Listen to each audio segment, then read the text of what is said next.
Whoa, welcome to a very special edition of A Fair One with Tommy Pope and Dave Landau. I say very special because we are gifted to have rap icon, music icon, fashion icon, Mr. DMC from Run DMC, aka Easy D, aka Darryl McDaniels. What is up, my man? What's happening? What's happening? How y'all doing? Better, dude, better. This is I think I wrote this on my eighth grade bedroom wall one day. Talk to you, so it feels good. Feels Oh, good. cool. Where you originally from? I'm originally from Philly. Oh, nice. Right down the block. Yeah, suburb just outside of Philly. But yeah, all my friends obviously admired you. I went to a school dance dressed up as you. I Uh, I played Drexel Hill Football Raiders, which is a youth organization. So I know you always rocked like that Raiders gear. yes, we So did. I put on my Black Raiders T-shirt and Right. I had an Italian leather jacket I borrowed from my brother because we're Italian. You have to have a leather jacket in the You house. have to have a leather. I Yep. The took Yep. blazer. Yeah, my dad had like a pop hat, so that worked. Right. But the problem was I tried too hard to be cool, and I put on these Philadelphia Eagles Zubaz pants. Oh, So so it went wrong with that. yeah, it just looked like I was picking up my kid like as a divorced dad. But thanks for being on with us, man. Where you at right Yep. now? I'm in Jersey, Wayne, New Jersey. Oh, cool. You're living Right out over the there George now, Washington right? Bridge. Yeah. Okay. You're living out there now, right? Yes, I've been in Jersey like 22 years or something. Yeah, because you went But it's Harlem, so Brooklyn, uh right? say what? Did you go Harlem, Queens, or Harlem, Brooklyn? I forgot. I went Harlem, Brooklyn, Queens. That's okay. Right. I didn't know I was from Harlem till I was 35 years old. Because Oh, I found out I was adopted when I was 35 years old. Whoa. Yes. What'd you get? Like an email or a phone call? How'd that happen? Oh no, no. I actually hold on, I can't even see with these glasses on. I actually was gonna commit suicide. And before, yeah, I was gonna kill myself. And I was like, if I die, people know the Run DMC story, but they don't know who Daryl is. So Dang. before I kill myself, I want to write this book. And in the book, I want to say, yo, what's up, world? You know me, I'm DMC, one third of the pioneering rap group Run DMC. First to go gold, first to go platinum, first on the cover Rolling Stone, first with the sneaker deals, first with the big tour. Everything that hip hop is doing is because of me, Running J. But I'm really just Darryl McDaniels from Hollis, Queens, New York. I was born May 31st, 1964. And when I said that, I was like, oh, I know my birthday, but I don't know no details about it. So I called my mom's up. I was like, yo, mom, I didn't say, Mom, I'm about to kill myself. I need to know this because she would have lost it. Yeah. I was like, yo, mom, I know my birthday's May 31st, 1964, but just to make it more interesting for the reader, I need a couple of details. And she was like, okay. I was like, how much did I weigh? What time I was born? What hospital? So she told me. I love you, son. Hung up the phone. An hour goes by.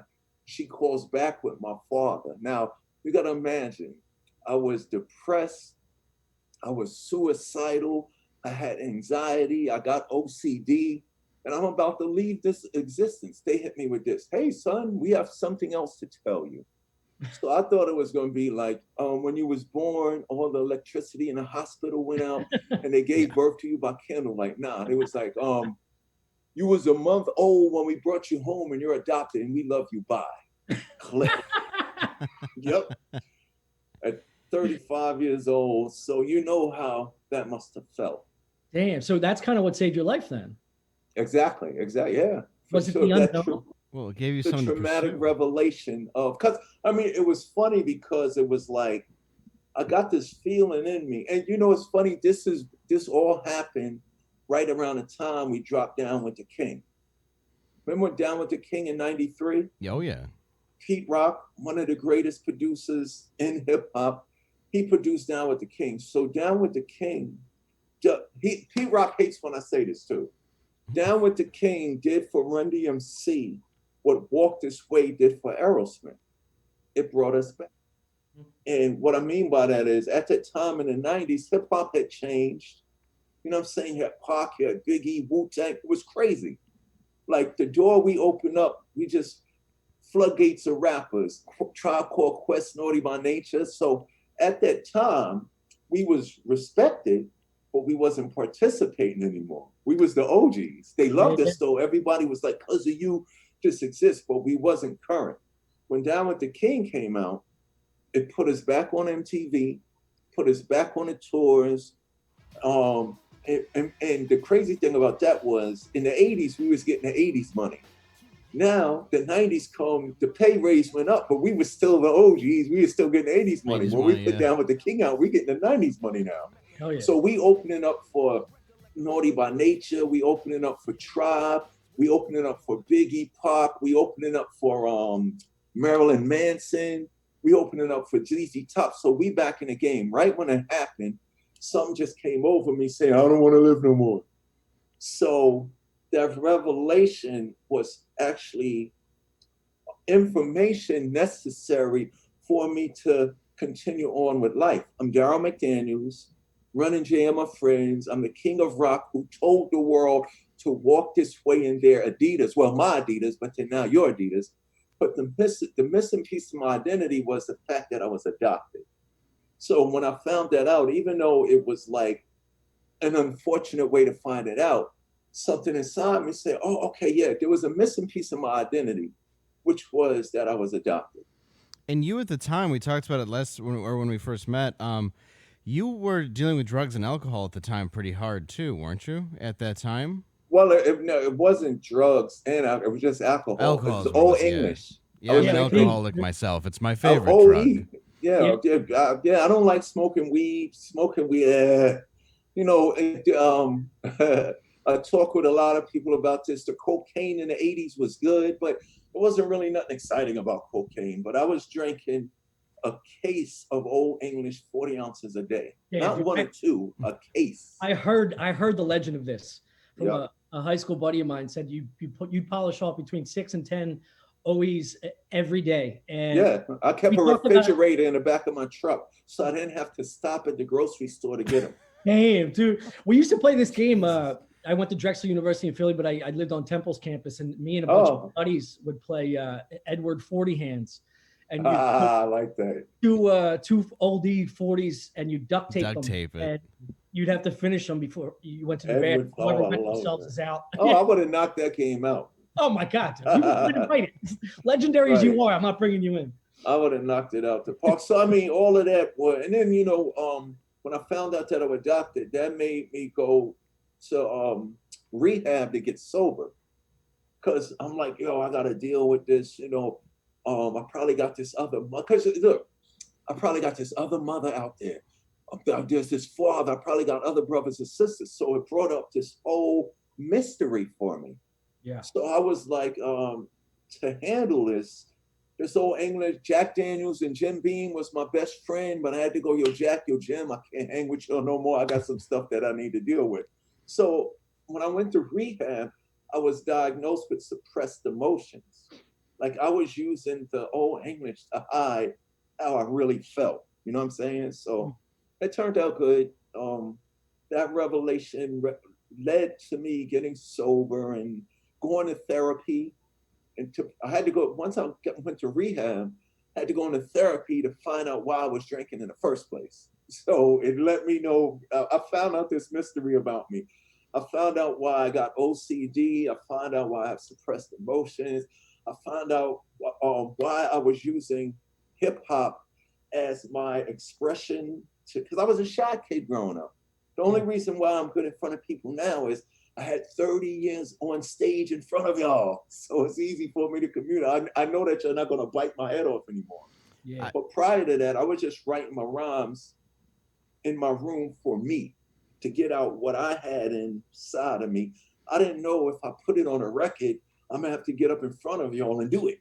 That wasn't the motivation behind it. Run, on the other hand, his brother Russell, before Rap Records was even made, Russell was in the business of hip hop. He was a hip hop promoter. He would go get Grandmaster Flash, Grand Wizard Theodore, Africa Bambaataa.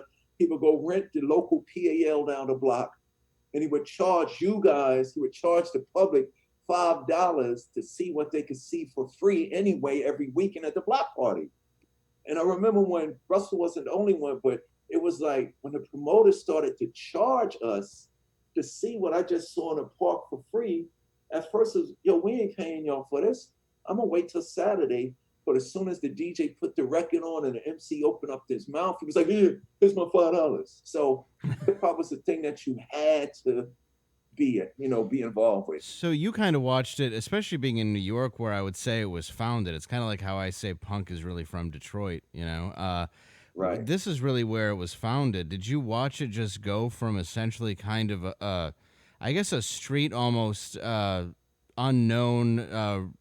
How can I put Yes. this? Dolomite, sort of Rudy Ray Moore. Right. Even poetry written by like Iceberg Slim, his books, like this very underground cultish thing that, and you just watched it grow and grow and grow. Right. Exactly. I saw it when it was a sperm cell Yeah. connecting with the egg. You know what I'm saying? Then we saw it starting to form, then it became the baby, then it's learned to walk. You know what I'm saying? And its first tooth grow. Yeah, I saw it from its beginning. Dang. It's amazing. It's crazy. Like before Rappers Delight, most people know Rappers Delight, but the actual first hip hop record wasn't Rappers Delight. It was a funk band called the Fatback Band from back in the day. They did this record called King Tim the Third. Was the first time somebody rapped on a record. Oh, really? Yeah, yeah. It's a Fatback Band. They were a funk band, like Ohio Players, Earth, Wind and Fire, Fatback Band, all the funk bands of the 70s. So the Fatback Band, King Tim, one of the band members of the Fatback Band, was the first time. Oh, is this it That's right it? here playing? Oh, yeah. Dude, I didn't know this. This is amazing. Yep, that's it. That's the first time rap was on a vinyl recording. Well, and you think about punk bands too, a band that you obviously toured with, because I have the shirt, and I love the Beastie Boys were the first number Oh one hip yes, hop group, and it was essentially yep. a white punk band, and people They didn't were know a if they punk were band. joking at first. Nah, we was working in this place called Chunking House of Metal. Was a studio. We was recording in a metal punk studio in downtown Manhattan, and the Beastie Boys was in there, Slayer was in there, Anthrax was in there. Everybody was recording at Chunking House of Metal. So we started recording in there, and every once in a while, Rick Rubin would come stick his head in. Wow. Yo, what's up, yo? What's going on here? We'd be like, yo, come on, come hang out. So we was doing we was actually recording the Raising Hell album. Okay. And Rick brought the three Beasties in, and Rick was like to Jay, yo, you think these three white guys can make a hip hop album? And Jay was like, sure, why not? And they was like, yo, really? You think we could do it? Jay was like, yeah, man, you know what I'm saying? So we did this song that we wasn't using on the Raising Hell album called Slow and Low. Let it flow, let yourself go. Slow and low, that is the tempo. So to get them started, the BC was like, yo, y'all ain't gonna use that record? We was like, nah, could we get it? So, y'all want, yeah, here you go. You know what I'm saying? So we didn't actually write for the Beasties. We wrote with them, you know what I'm saying? So we gave them Slow and Low, which was kind of like the appetizer for them to get their feet wet. So we give it to them. They take Slow and Low, completely flip it from a Beastie Boy perspective. You know what I'm saying? And it was just little things like on my version, I said, I got determination, bass in highs. I said, I see really well because I have 4 eyes because I wear glasses. Yeah. So we give it to them. They flipped it. And this is probably one of the greatest lyrics in hip hop history. They said, we got determination, bass in highs. White Castle fries only come in one size. Yeah.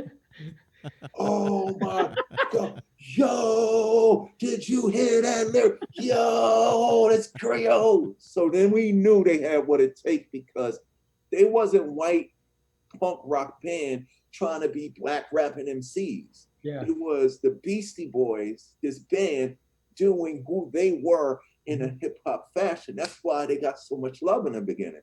Mm-hmm. They didn't wear gold chains. They didn't dress like us or whatever. Like Mike D was so sick Instead of going out and getting Dookie rope chains with the real Adidas on it, Mike D took the VW emblem off a VW Beetle that was parked in downtown Manhattan, took a fake ass plastic chain, put that on around his neck, and walked in the room and said, "What?" So we lost it because real recognized real. Like if he'd have came in with a gold chain, we'd have been, "Oh, that's corny." Oh, hell yeah. But to actually take the emblem, you see, he wore it. He wore it his whole damn career, damn near. Oh, The yeah. VW emblem came off a Beetle that was parked in New York somewhere. And he just threw it on a chain and looked at us and said, "What?" So for the Beasties, it was that it was the expression of why Walk This Way worked. Walk This Way wasn't the first rock rap record. The first rock rap record was Rock Box, which was the first rap video on MTV.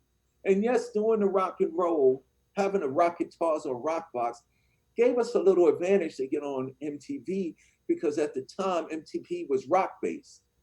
And even in the early, David Bowie had a beef with MTV because David Bowie, in the middle of his interview about him, he turned to them and said, "Why you don't have black people in the playlist?" Like, there was a famous interview for that. You know what I'm saying?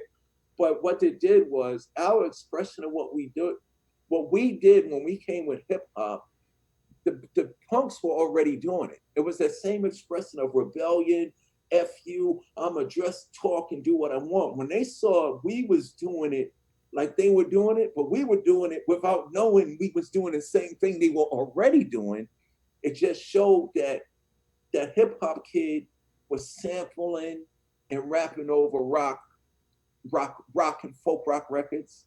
And the punk kids, like the Beasties, was in New York doing their band thing. But Lou Reed, the Ramones, the Beastie Boys, all of those guys, Blondie. People forget Blondie made a rap song called Rapture talking about a guy called Grandmaster Flash. Yep. So the punk guys was loving us and they were lucky, they were coming to our shows. So they were there. When the Beasties did it, it kind of solidified the fact that a band like Limp Bizkit could exist, Rage Against the Machine could exist. You know, David Grohl was like, "Yo, Kurt Cobain, but yo, we Nirvana, we never missed the Beastie Boy Run DMC show." So we all were doing the same thing, but it took Walk This Way to show the world that knock the wall down. When Steven Tyler took that mic stand and knocked the wall down, that people say, "Yo, that didn't just happen in a video. That happened, I'm talking about globally, Japan, France, Paris." So all the white kids and the black kids was like, "Oh, we the same thing anyway." You know, the Beasties and Run DMC is the same thing. It's just a different expression. So when that happened, that kind of changed the dynamics of what already existed in music. We didn't invent it now. We wasn't brilliant. It wasn't brilliant for us to do Rockbox. And then Rockbox was 84. Oh shoot, here's these guys doing hip hop over rock and roll. And then in 85, we really had balls because we named our album Kings of Rock. We didn't say King of Rap. So our black audience was like, "Oh, Run DMC selling out this and that." But you know who loved us for King of Rock? All the rock guys. Mm-hmm. Oh, for sure. Motorhead, Lemmy, Bon Jovi, everybody in rock at that time. Skid Row, all of those bands said, "These dudes have the balls to call themselves the Kings of Rock. We like that." So for us, it was kind of they accepted us when the whole world was like, "Oh, hip hop's a fad. It ain't going to be here in 87. Oh, where you going to be at in 3 years?" So, but what we did was already happened. And from the beginning of Rockbox to King of Rock all the way to Walk This Way, when Rockbox first came out, there was a lot of black kids in New York City who were scared to wear their Ozzy Osbourne t-shirt, who were scared to wear all the metal. Black kids in New York in the late 60s and 70s was listening to metal, heavy metal and rock and all of that. But they were afraid what their friends on the hip hop block would think of them. So when Rockbox came out, it opened up the floodgates for the white kids to love hip hop and for the black kids to love metal because it was happening anyway. Run DMC was just bold enough to do it. Like, we didn't invent none of this. we were just bold enough to do it and not care. Dude, it's not just the I don't know much about how the walls that broke down around the world, because at that time the world was my own house. I only had 4 walls that I understood, and I know it was a generational shift. That song and that collaboration, Walk This Way, Yeah, was it almost opened my eyes to my father going, oh, these guys are cool. Like right, you're talking a 50, 55, 6-year-old right, man, and I'm jamming this music as a teenager. right. This was an opportunity for him who grew up on Zeppelin and the Stones and all these guys.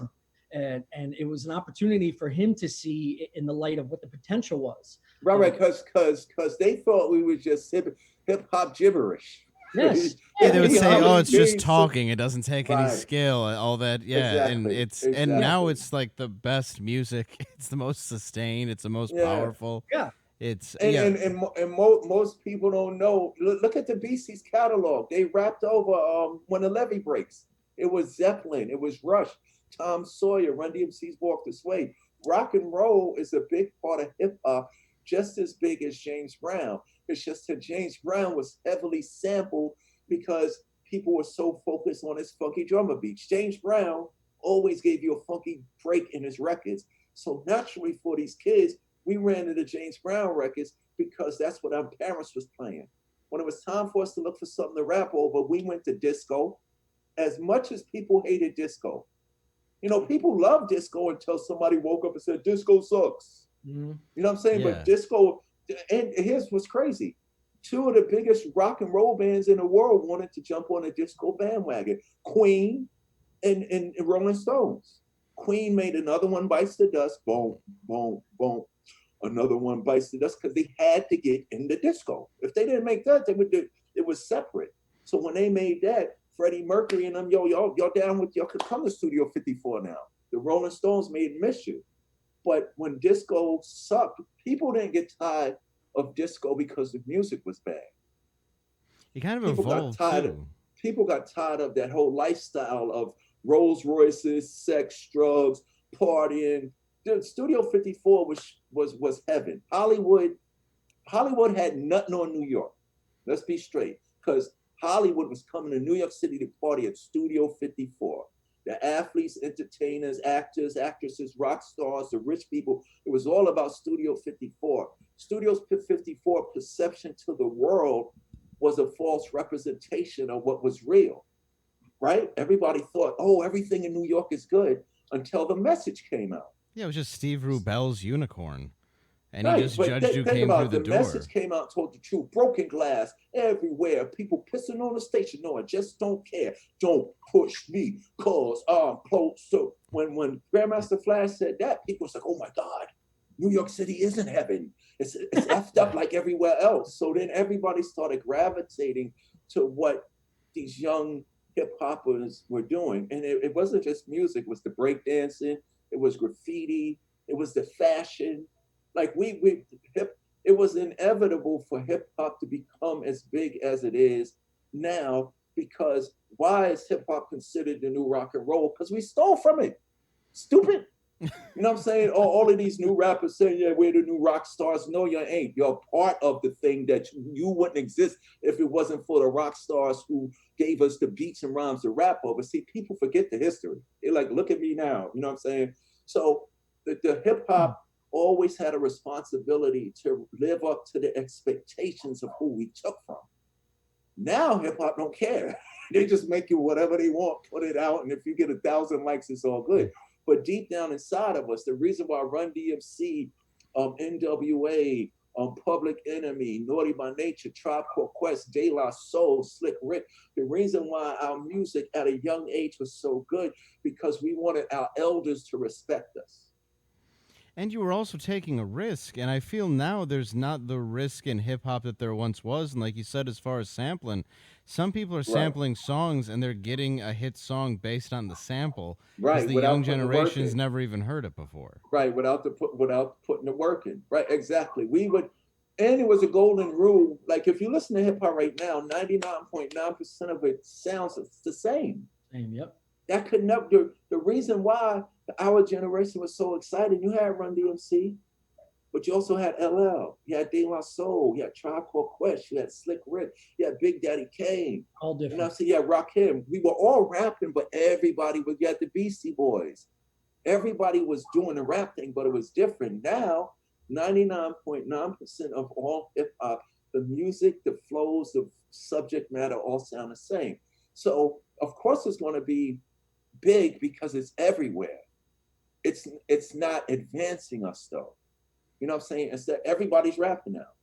Like there's so many rappers now, people who ain't rapping are superstar rappers. No, and it seems they care more. Like yours was the fashion, but now it's this overblown.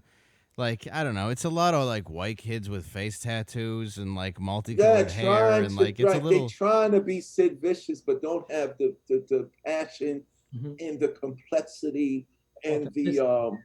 authenticity. Right, exactly. It's like, oh wow, if we all dress like Sid Vicious, we could be famous. And the stupid ass consumers, Yeah. oh, that's what you're supposed to do. Like you can have a hit rap song and not even rap. Yeah, Yeah. it's the mumblecore stuff, which I'm just not into, and I'm not saying there's no talent in that entire Yeah, yeah, no, bracket. it is what I know what you're saying, Yeah, right? There should be one supreme mumble king Yeah.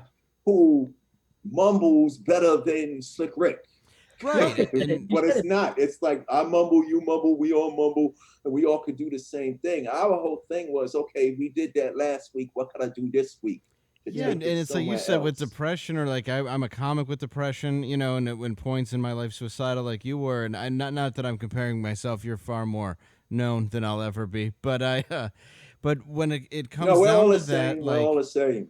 yeah, they kind of, but the rappers now kind of embrace this sort of sadness, and people say it's real, which just makes it more phony. Where I think the real Right, right, artists were right, the right. The ones that guy, went right, out and kicked ass, even though they felt like right. shit. See, at the time, people embrace the thing that people think is the thing. It's the it thing to do. I don't care if you're rock and roll, R&B, funk, punk, or whatever. You got to do something completely different. Like my thing was this: when I came into hip hop, it was about keeping it real, right? But I can't come and talk about street gangs and selling drugs and going to jail because I never did that. But with the same attitude, the same way somebody talks about, I got my gun and I got my bitches and hoes, right? It's the same attitude that I'm gonna come and talk about going to school. I'm DMC in the place to be. I went to St. John's University. Since kindergarten, I acquired the knowledge. After 12th grade, I went straight to college. You know, after I Yeah, said that, I really wanted to say awesome. college, motherfucker, Yeah, but I didn't. I held back. But by me not cursing and doing what they would do, it had a different effect. It was like, yo, what the yo, this shit is dope. What is that? You know what I'm I think saying? you nailed it right when you said, the Beastie Boys with their approach to things, Yep. they didn't try and emulate a culture. Right. They just were themselves, and for that Yep. reason, they popped. The Right. problem is there's only so many of those unique individuals, such as you guys and your crew, every 100 years. So the next generation of people coming in to piggyback on that will take whatever that sparks Well, in you no, it's and try and right fake. there, 100% right, because they want the easy way out. Yeah, and also They it's exist now. They exist now, yeah, but they do exist now. But the problem is, negativity is a false sense of power. But in this day and age, especially here in America, Japan, Europe, you know, Germany, London, and all that stuff, they see through all the bullshit. They don't like that commercial, successful rap shit. yeah, You know what I'm saying? They love getting the money for showbiz. But I'm talking about when they coming at you as an artist, if this guy's coming out and he sells 10 million this way, it's okay now for everybody else to do that to achieve those same goals. right. You know, like in most things, when Run DMC came out with The Rock, everybody knew they couldn't touch it. It's just a rule. You can't, then you're biting. You know, in the 50s and 60s, 70s, it was copycat. 70s and 80s, 90s, you're a biter. You can't, oh man, you're trying to sound like Run. That's fake. You know what I'm saying? Now, if you're going to use rock, you better use it in the way Run DMC never used it, such as a Public Enemy. You know what I'm saying? To take the yeah, loud that was a noise. different level of it, where that was almost like a little harder, a little more. Yeah, no, they was. They said they were Chuck. If you look at Chuck and Hank, the Bomb Squad, Hank, Hank Shockley, Keith Shockley. They said we were trying to be harder than Run DMC. And the reason why they succeeded and were just as hard because they did something different. You got to remember, Ice Cube, who was the writing brains behind NWA damn near, when he left NWA and went solo, where did he go? He came to New York City to work with the Bomb Squad, who was doing Public Enemy. And Ice Cube put out America's Most Wanted. Yeah. So even them, they gave Ice Cube a bigger oomph than NWA, but in a different way. You know what I'm saying? So now, put it like this. If you remember, in the early 80s, the majority of rap songs that were playing in the clubs kind of did sound all alike until Run DMC came along. A lot of those records had the disco samples. It was all bass lines. It was all rappers delights. It was all hibbity hobbity hibbity. Yeah, it was a lot more slower pace. Yeah, it wasn't as exciting. Yeah, came out, right, it wasn't exciting. Right. Then when the message came out, every record after the message for that whole first year was a message song. Life in the Ghetto, Growing Up in the Ghetto. Run DMC did It's Like That and Hard Times. We jumped on the bandwagon too. But while we were doing that, we made Sucker MC. Why did Sucker MC did what Rockbox and Walk This Way was about to do, but in a different way. When everybody was rapping over music, Jay wasn't even down yet. Me running Davey DMX and Larry Smith, we just did a song with a beat. No music, and me and Run Rhyme. 2 years ago, just over the beat, the whole world went crazy. So we kind of broke the rules. Our basic thing was say, yo, you can rap, but do you. Do you. So for me, I can't be a gangbanger because I was never a gangbanger. Like I tell kids, I go to speak at schools now, and they looking at me, and I'm saying, yo, man, I didn't change the world when I was 50. I didn't change it when I was 40. I didn't change it when I was 30. I said I was 18 years old when me running Jay changed the world. I was like, yeah, oh, you must have been because you're the same age as my father. But then I got to tell them, look, I said, you calling old school what old school? I said, look what I did when I was 18 and look at the nonsense your favorite rapper's doing at when he was 18. Yeah, fuck them. That's why you might not hear me on the radio and you might not see me on MTV anymore, but that's why they still talk about me. Yeah. What do you, like, can I ask if has there been a recreation of yourself since changing and adapting, sobering up and realizing all of these things about yourself and reinventing yourself? Is that happening from an artistic standpoint as well? I mean, no, not really, because all the new music that I'm doing now, I'm doing a lot of collaborations, and I got collaborations with Sammy Hagar. I got collaborations with Joan Jett. I got Ice-T coming up too, right? Me, Ice-T, Chuck D, Jazzy Jeff, and Bumpy Knuckles on a record. Like I ain't playing. Like that's awesome. And we coming with new music, you know what I'm saying? Dave Navarro, Bumblefoot. So all I'm doing now is what I'm doing before. But you see, the things that a lot of rappers get caught up in, when they get 50 years old, they still making songs like they would make when they was 20. Mm-hmm. No, I'm a grown-ass man. The song is going to bang like King of Rock, but I'm going to be talking about what I'm going through now. Right, of course. So it's not a reinvention of self, it's an elevation of self. You know what I'm saying? I don't want to, I'm not trying to make Sucker MCs over again. But if I do it, I'm going to put a rock guitar with it, and I'm going to be talking about something else that's going in my life besides going to St. John's, because I don't go there no more. But it's relative. So it's relatively all the same, though. You know, it's just a different expression. It's growth. You got to show the growth in your music. Yeah, and I think I love rock and roll. Oh yeah, and it's like, but there's such, and you can always spot it too. There's a difference between an elevation of a human being who uses a certain art form, and just the elevation of somebody trying to evolve with the music. And that always seems I don't see myself rapping over. Well, a lot of the beats that's out now is really dope. I just can't understand. Is that all they could think of to put on this beat? Yeah. You know, because if you look back at the 80s, we was doing that, the Dirty South Sound, we was already doing that. You know, from Run DMC to Mantronics, we was doing that 808. When we did Dumb Girl. When we did Run DMC together forever, Run DMC, and we're tougher than leather. We dropped the 808s. Those sounds existed in the Mantronics. Mantronics was already doing what all of these guys doing now. The thing is now, nobody makes songs anymore. See, that's the difference. Everybody's rapping now. Oh, nobody's making songs, songs that my Adidas, I remember that. Rebel Without a Pause, I remember that.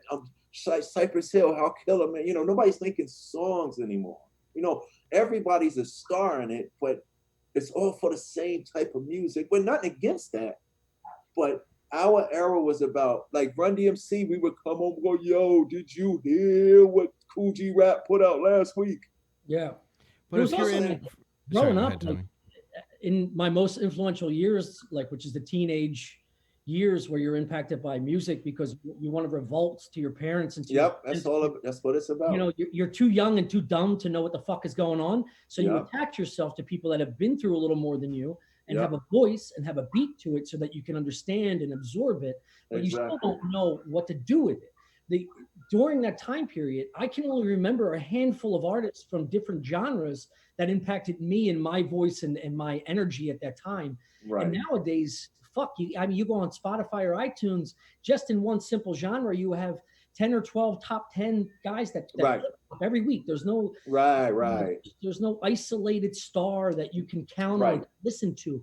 Like in sports growing up, you had that local station DJ. You listened to his voice, you felt like home, trusted him. In television, you had your anchor that did news, right? And in music, you had your hip hop guy, you had your rock and roll guy, you had your R&B your heavy metal guy, your R&B guy, for real. One or two per genre, and nowadays I don't know where to fucking go. And every 2 weeks there's somebody new to say, who the hell is this guy now? Yeah. Right, exactly. Yeah, and then you turn on the oldies station, you're like, is this Pearl Jam? And then like just stuff that you would never assume would even be on an oldie station. You can't find anything. Like it's all I'm with you. And I think the problem too is now it's like you said earlier.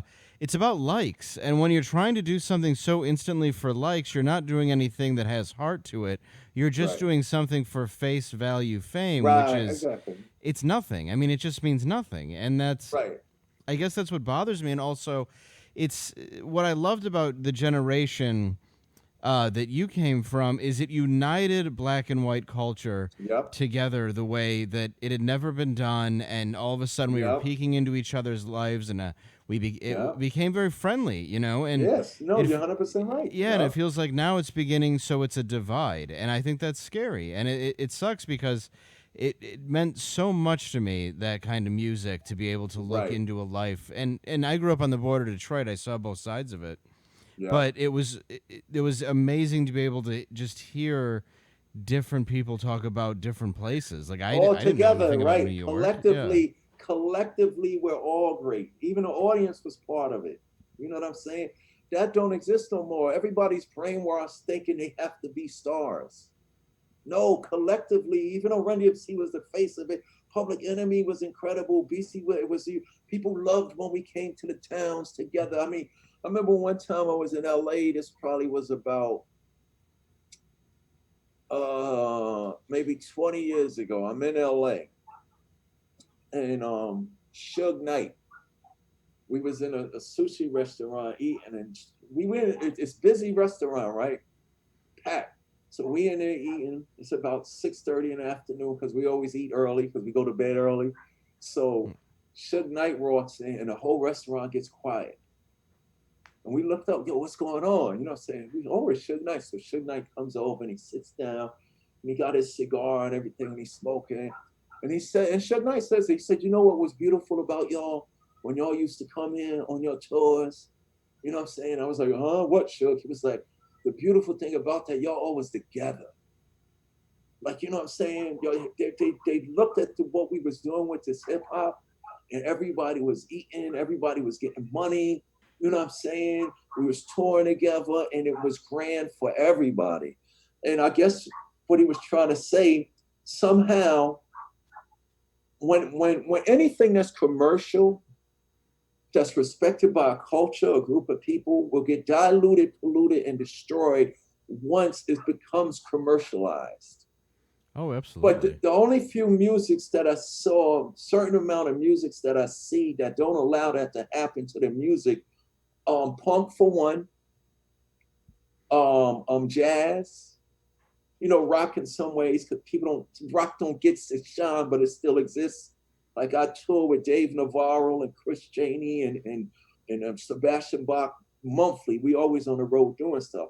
But if you look at go-go music from DC, go-go music to this day, the people will never let anything get above it.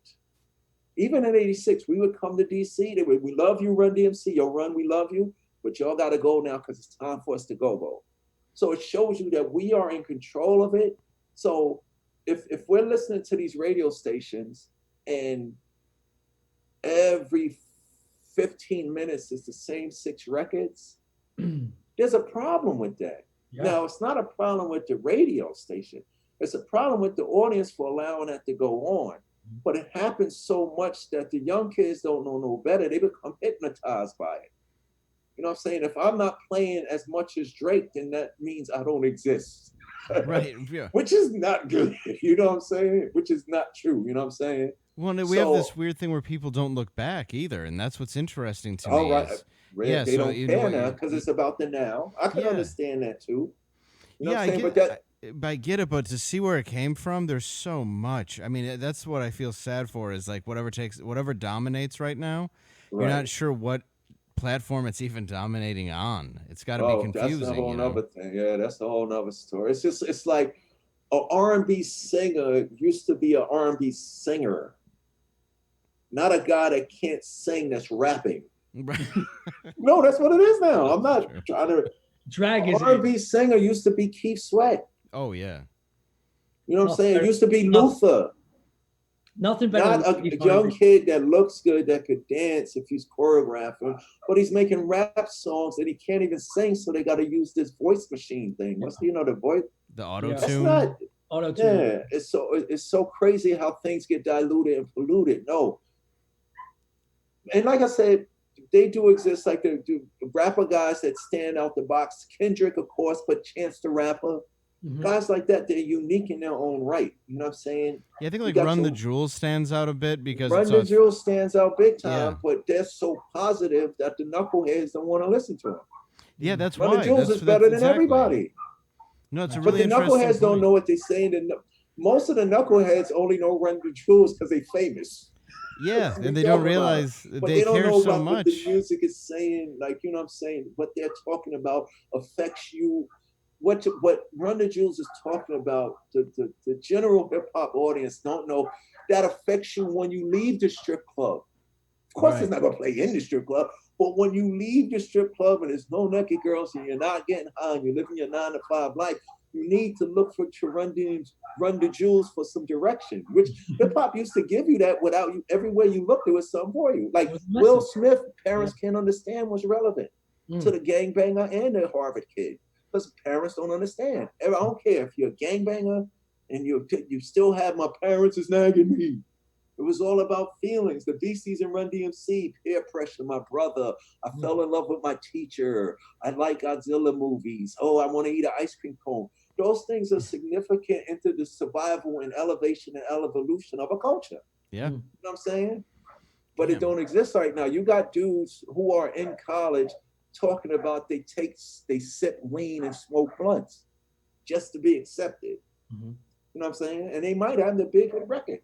And then you go in their neighborhood and say, man, he never went to jail in his life. That's peanut. I grew up when we went to Catholic school together. See, I went to Catholic school my whole life, so I don't want to be 55 years old and you come up and pull my card.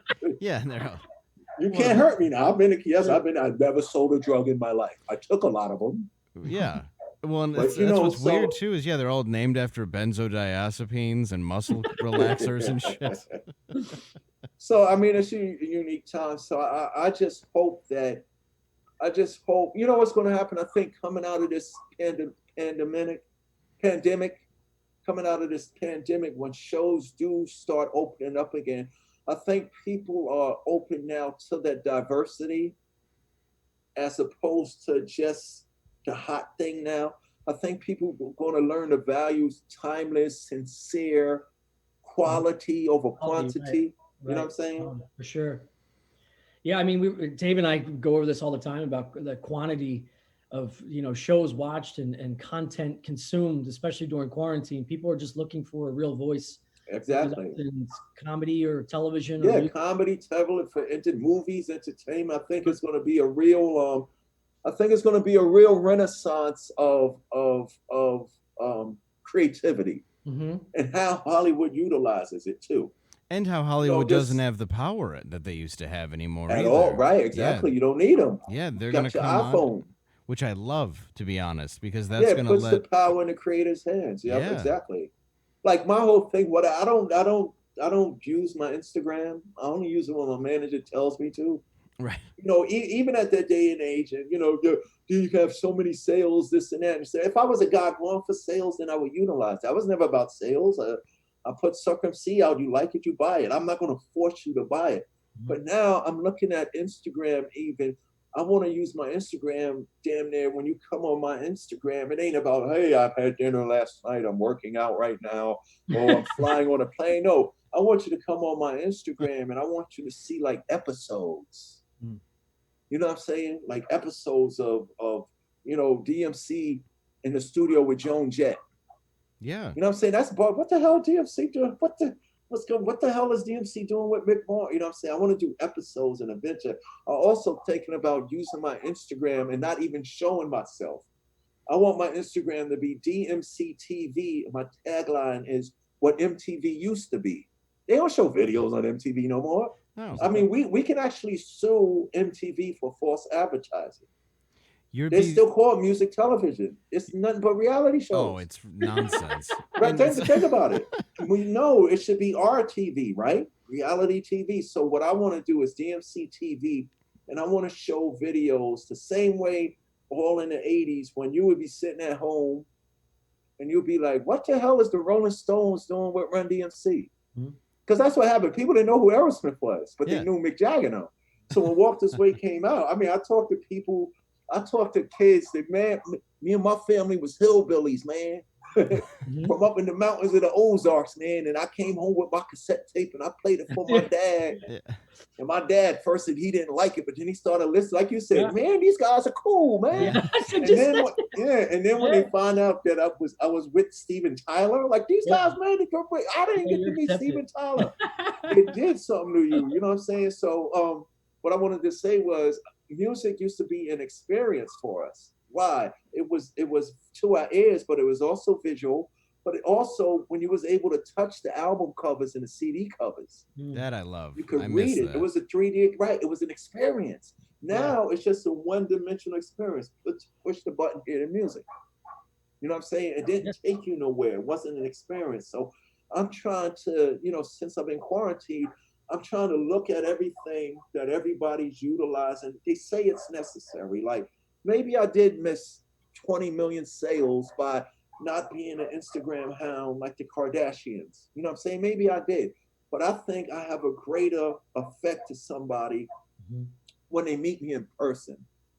Oh, Because absolutely. everybody that's not looking at me now, look, I'm 55. I plan to be rocking and rolling until I'm 3,451 years old. And I'm not going to die. I'm just going to leave and go back to my intergalactic universe because I'm really a superhero. I'm just here because I'm digging hip hop and rock and roll. But you got these kids now who are 18. When they get 28 and they ain't drinking lean and smoking blunts anymore, when they're 28 years old, I'll be maybe, what, 68 or something like that? Yeah. So if they want to come to see a good show, if man, that old school guy DMC is playing down at the blues joint tomorrow night, I'm Yeah. gonna go see it. They're gonna go Yeah. see. They're gonna learn why I was so deadly at 18. Yeah. So generationally, there's no such thing as a generation gap. It's an information gap. Everything ain't mixed and shared artistically anymore. It's separated. You know what I'm saying?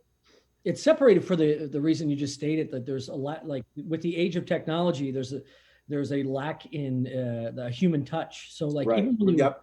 you'd open up a Guns N' Roses CD and you'd pull out the slide and you'd have like a small Yeah. poster you could put over and then you'd listen to Right. the words and you could attach Yes. yourself to all of it. There was Yep. a touch and a feel and a moment Right. that are etched in my mind forever. And now you lose all that with a download of a Yep. click of a button, and they're not Yep. talking to you. They're talking to anybody to get $1 in their own pocket. They don't Right. talk about you. Exactly. Felt like these artists, regardless if they did or not, were speaking to the youth or speaking to Yep. a change in the world, trying to provide some sense of camaraderie. And Yes, exactly. I feel for you, man. It must be tough looking back on you guys laying the groundwork for the right way, so to speak, and seeing such a lull and a void of that same mentality amongst the majority of music. Right. You Right. got Kendricks, you got Jay-Z's, you got Nas, you got all Right. these legends that continue through decades, some fucking how. Exactly. Exactly. Yeah. But yeah, it must be exhausting for you to watch what's transpired in the past 15, 20 I mean, I really don't watch it. I mean, everything that I listen to now is the so-called classic rock. But you gotta understand something. Classic doesn't mean old. Classic rock means better than everything that comes after it for eternity. That's a good Same point. thing about old school. So let's get that straight. Yeah, you know, for so sure. I listen to classic rock. I listen to everything up to like the Nirvana, Pearl Jam era. You know what I'm saying? There's a few new discoveries that somebody, man, you got to go listen to Pentagram. I think Pentagram is amazing.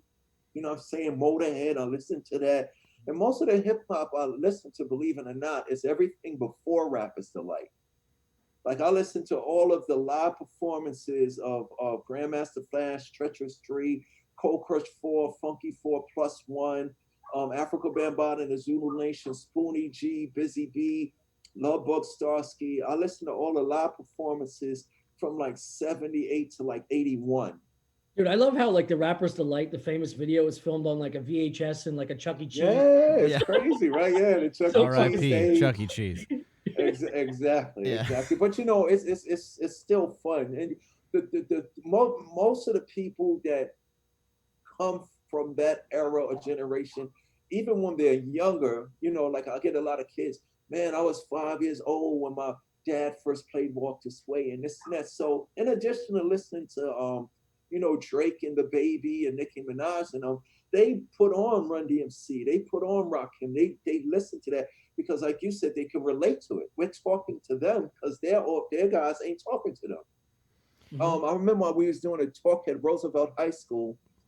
Me and Chuck D was speaking to the senior class and stuff like that. And Chuck D was like, "Man, y'all don't know. You know, Eddie Murphy went to the school. You know, I went to the school, and he was naming all the people. Julius Erving went to the school. They was naming all these people, and the kids, you know, it's not their generation, but they was like, wow, they went there with me. But then Chuck asked them a question. He was like, "Yo, how old do you think I think he was saying Nicki Minaj or Cardi B or one of them. And he was like, how old do you think, you know, Cardi B is? Cardi B's 25 years old. You know what I'm saying? So what she's doing at 25, you young boys or girls 16 and 17 and 18, y'all could be doing that now, but y'all need to be talking about what y'all do. Mhm. Like Jay-Z does have the G6 jet, you don't. Mhm. Right. So don't make a song about your G6 and your G5. Make a song about your hoopty that you work at Target and you work at the old folks home just to keep that car looking shining with those rims. You make a record about that, there's maybe 22 million people who can relate. That's the 22 million people you want to buy your song. Like even now, I don't make a song to get the 10 million people that brought Eminem's album. And I love Eminem. I'm not, oh my God, I don't make a song now because Eminem's current now and he sells 10 million. My songs is for the 10 billion that didn't buy his. Hell yeah. Right. So I made it's always challenging me. You know what I'm saying? I ate grilled cheese in my underwear last night at midnight, so I know how to attach myself to my audience. Yes. Yeah. It's one thing I nailed down. Did you? One question I want to ask you: your change in sobriety and your audience and your perspective and just in life, aging. Obviously, you want to talk about Yes. going through these days. Has there been a dramatic shift in looking back in how you attack your process? Like I look back at 5 years, 10 years, at things that I've created, and Right. some of them I'm very proud of. Others I'm like, well, as part of the learning curve, Right. they're like stagnant, issues or consistencies among your creative process that you try and latch onto that you can teach me and give me for free is what I mean. Well, I mean, there's a multitude of stuff that I did that I hated because I wasn't doing it because I wanted to do it. A lot of stuff comes from D. Like if I go from this perspective, and quarantine has been good to me now because I find myself 12 years old in my bedroom again, which is what I used to do. You know what I'm saying? I used to just stay in my room and I used to just write rhymes. So the first 3 days of quarantine, I had anxiety. I was losing. Oh my God, I had all this fear. But then I realized something calm came over me because I realized I was back at that place where I was over 52 years ago. You know what I'm saying? Yeah. And 42 years ago. And I used to just sit in my room and write the rhymes because it felt good. A lot of those rhymes became my hit records that I was just writing, not to get to hit record, not even just because of I got a rhyme, put it on a record, it's a hit. That works for me. During my career, put it like this: after Raising Hell for Run DMC, it became D. You need to write this so you can be on the radio. D, you need to write this so you could be number one on Billboard. D, you need to write this so you can make money touring. So a lot of the pressures of drinking was living up to other people's expectations of what I could do in with my hands tied behind my back, blindfolded in my sleep, and it's going to be good. But once I put their expectations before it, things started going haywire. You know what I'm saying? So now it's just like when I wrote my Adidas, and this is crazy. When I wrote my Adidas, it wasn't to get a sneaker deal, but it got me one. Like one of my new rhymes, a kid was trying to diss me one day at a high school. He was like, "Yo, Run DMC, you guys are old school. You guys are over." And I said, "Thank you." He was like, "Huh?" I said, "Yes, I'm over. Thank you." I said, "I just came over from England last week. I'm going over to Singapore tomorrow. I'll be over in Moscow the week after that." So the whole gym went bananas. Yeah. And then he tried to say something, you ain't cool as 50 and Jay-Z and Kanye West. And I said, "Listen, man, no curls, no braids, PZ head and still get paid. I am the reason why Yeezys can get made." Oh, yeah, they was like, "Yo, those are bars right there." And the reason why one kid was like, "Yo, not only that, but that shit's true." Like, so when we did Adidas, we wasn't trying to be the first non-athletic entity to receive a major endorsement from a sports apparel company. But see, that's where the power was. When we did Rockbox, we wasn't trying, let's do rock and roll so white people could like us. Nah, we did rock and roll because rock and roll is dope. Well, because you were singing about how I got style, not I got class, or I got cash. You know what I mean? Right, so then yeah, that's what exactly, what changed exactly. it. And it's like you said, the authenticity, even with Jay-Z. Like, yeah, it started a crack dealing, but now it's like I'm with Beyonce, and I have a private jet. It's earned. always right. It's always evolution. But when you look at it, and it's funny when you say the rock and roll. Look back in the 70s. Led Zeppelin Ben had a jet.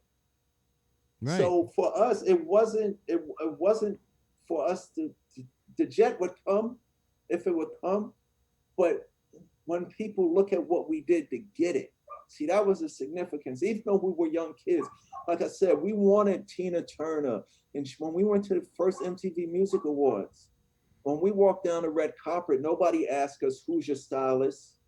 Who's your designer?" They never said, "DMC, where you get your gold change from." They knew we won.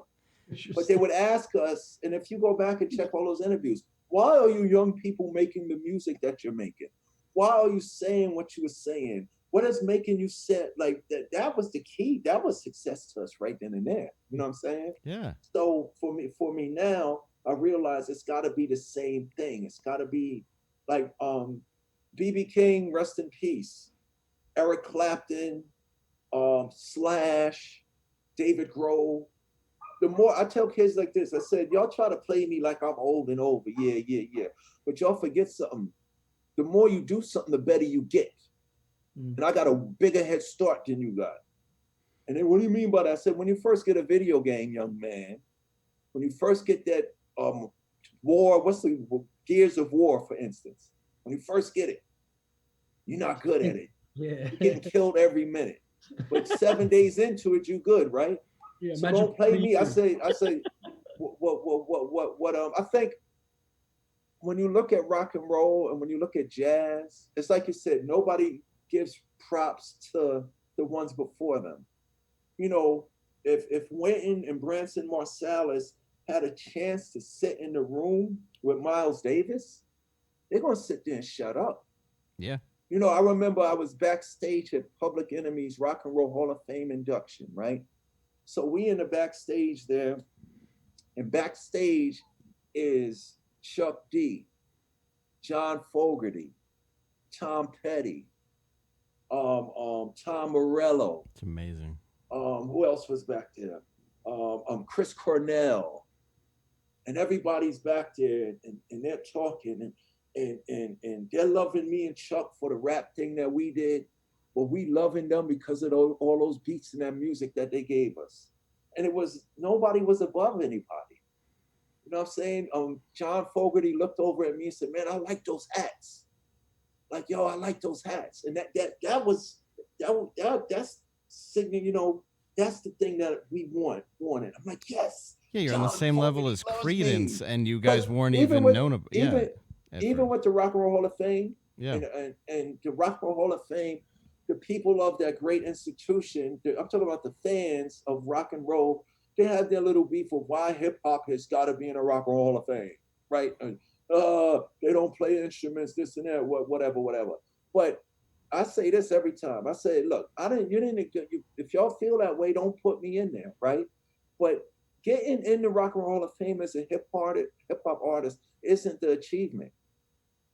First of all, they putting me in way before other people that should be in, so I can't respect it. I like the honor.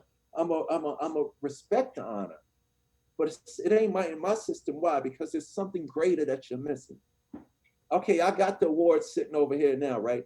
But you know what's the greatest achievement? Just to be considered worthy enough for induction is the victory. That's the victory. Nobody teasing in that. Now, speaking about it, I remember when Gene Simmons, I love Gene, he's very vocal about his opinion. He F all these rappers going in the Rock and Roll Hall of Fame. And I agreed with him. From this standpoint, the Rock and Roll Hall of Fame was set up for rock bands. So technically what they should have did was, there should have been a Rock and Roll Hall of Fame for rock band musicians and singers. Then they should have had, but if they would have did that, then they would have had soul music annex, funk annex. Like, you gonna tell me James Brown ain't rock and roll?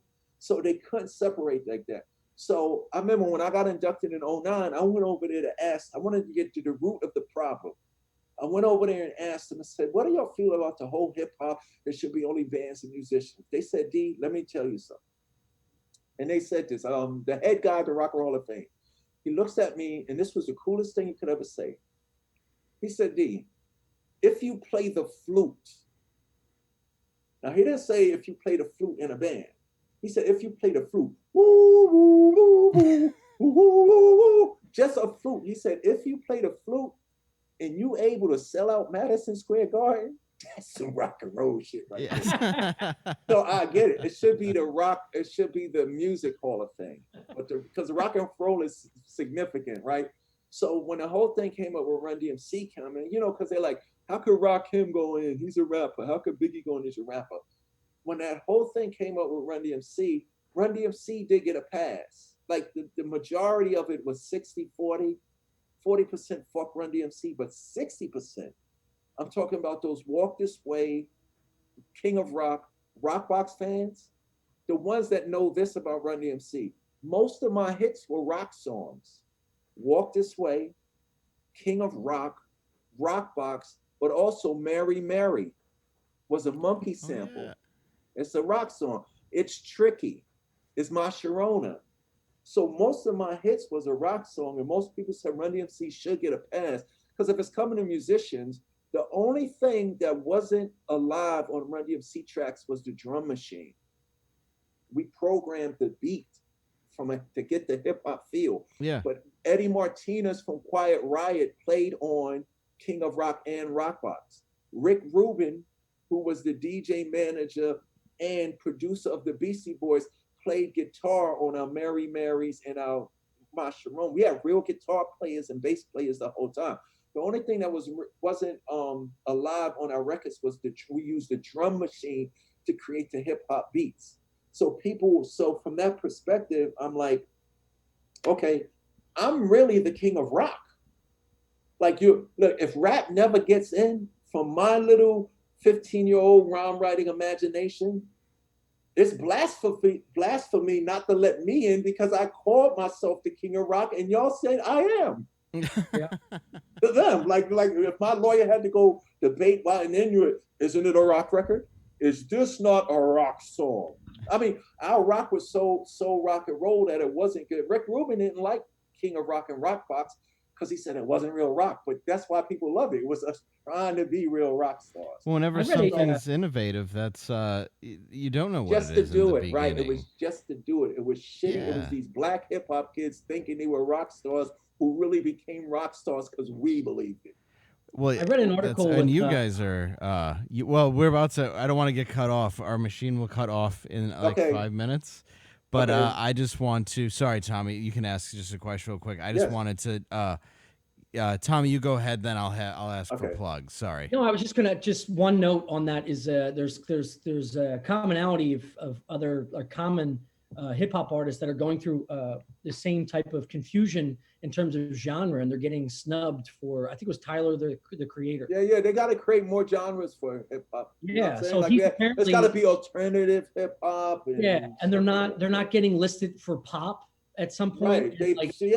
Yeah, so I call a lot of these rappers punk pussy pop stars. Yeah, right. They ain't cool G rap. You're not ad rock. Yeah. So let's create something where they can flourish and Yeah. Go ahead, Dave. be respectful. Off, Yeah, they're just not good at a bunch of different things. Right. That's a genre. Exactly. I And you fucking can't- feel that genre. Yeah. Hell yeah. Yep, exactly. Yeah, I just want to grab plugs. Well, I'm honored because I'm actually on an album with this legend, which, believe me, when I was I love your skit. Oh, thank you, man. I appreciate it, dude. When I never thought that I'd be DMC Speedwagon and REO Speedwagon. yeah. Every group you said, I knew. Yeah, I named off every initial just to make fun of Rick. Because they think who I white love. guys don't know hip hop. They think black guys don't know rock. So Exactly. everything they think you don't know that you do know, I do know as a black. So it's all like it's the yin and yang, the vice versa. Yeah, I love this skit. I think it's the appreciate best thing on the album, actually. I appreciate it because that's what I wrote it from, was the idea that I wouldn't know, where it's like, no, it's DMC from Run DMC, and I'm like, oh yeah, it's not DMC from AC/DC. Thanks for clearing that up, you stupid. So and it's like, when people hear that, because I always wear AC/DC shirts, it's going to be it has a deeper relativity than you think it does. I always wear AC/DC shirts, so everything that you said on that album fits to what really exists. And it was brilliant that Dirty White thought of doing an hip hop album using rock tracks. Like, that's brilliant. It's so good too. The song you guys did together is absolutely incredible. And For Your Love and stuff. yeah, it's and amazing. if you guys want to check out Dirty White, it's called Authentic. It's so good, man. And then what else do you have coming up that we can promote? I know I guess touring's a little off, but I know, like you said, you're doing some stuff with a lot of people. I got some music coming out. I got 3 projects coming out. I got a hip hop project coming out. Most of the songs is produced by Bumpy Knuckles. If people don't know who Bumpy Knuckles is, he's Freddie Fox, aka Freddie Fox, who he's known for he's the guy you don't put on the album with your favorite rapper because he will destroy him. But he's also a great producer. So one of the first projects that we got out is a song produced by Bumpy Knuckles featuring DJ Jazzy Jeff, Chuck D of Public Enemy, Ice-T, and me. Dang. So that's going to be the fun. If you love hip hop from 80 to like 98, that's what this is. That's and then fun hearing I'm about. also in a band.